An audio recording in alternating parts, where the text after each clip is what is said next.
তাহলে আমি শ্বশুর বাড়ি যাই গোস্ত চাকা খাবো না কেন ভাই? এত পান্তে আমার জ্বালাতে জ্বালাতে আসতেছে তাতে আমার সহ্য হচ্ছে না, তুই বুঝতে পারতেছিস? আসাম তবে শাশুড়ি আর তুই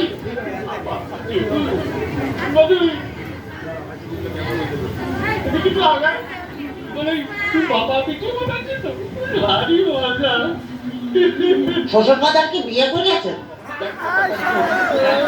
বিয়ে করেছি কিনা? বিয়ে না করে তোরটা আসলো করতে আমার তোর কথা বল। আপনার কোনো ছেলে মিলে হয় নাই শ্বশুর ফাদার? কপাল আমার কপাল, আমার জামাই কয় আমার ছেলে পেলে হয়েছে কিনা কষ্ট দেখে আমি আর ফোন দেখে যাই। তোর মাগিয়ে অত পা গুঁড়ো করে দেবো কিন্তু একেবারে দেখেছিস? তাহলে আমি শ্বশুর বাড়ি গেলে গোস্ত চাকা খাবো না কি করে? খাবার খাবার কিন্তু এই যে অবস্থা করতেছ তাতে তাতে তুমি বুঝতে পারছো না তো গোস্ত খাবার কি করি? তোর সাথে বিয়ে বিয়ে দিয়ে আমি ছাই খাইছি ছাই। ছাই খাতে গেলেন? আমার কাছে বলেই তো 10 কেজি চাল কটা দিতাম।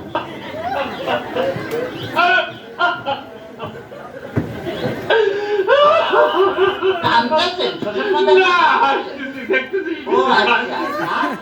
আমার যদি কথা কইছে তোর আমি একদম সাথে যে বাইরে দাঁত ভেঙে গেল তোর একেবারে দেখতে। ওই তাহলে তো বলে আমি যে দাঁত ফেলা দিলে আমি গোস্ত চাকা খাবো না কেন ভাই?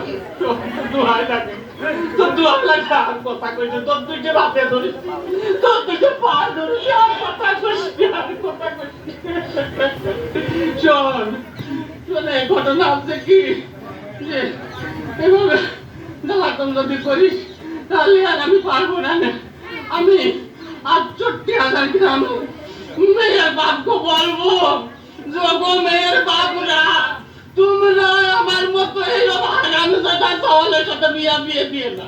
মেয়ে বিয়ে দেওয়ার আগে বাজিয়ে দেখবা যে সেই মেয়ের জামাই ভাত কাপড় দিতে পারে কিনা, জামার বাড়ি ঘর দূর আছে কিনা, জামাই ঠিক মতো মেয়ের পাশে মানাই কিনা, তারপরেই তোমরা মেয়েকে বিয়ে দিও।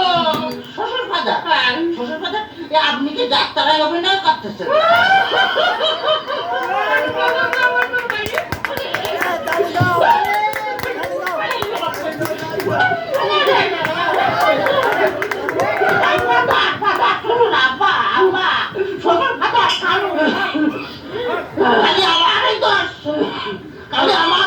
তোমার মেয়ে বিয়ে করে আমি যে ফকির হয়ে আছি খালি টাকা চাই,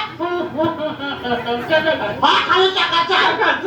আজ ১,০০০, আজ ১,০০০, কাল ১,০০০, পরশুদিন ৫,০০০, তারপরে ১০,০০০, খালি টাকা চাই আর টাকা চাই। তোমার মেয়ে আমার ফকির বানা হইয়াছে। ফকির বানা ফেলেছে? বলি এত টাকা মেয়ে করেটা কি? এত টাকা কি করে তা আমি কি করে কব? আমি কি কোনোদিন দিছি নাকি? ও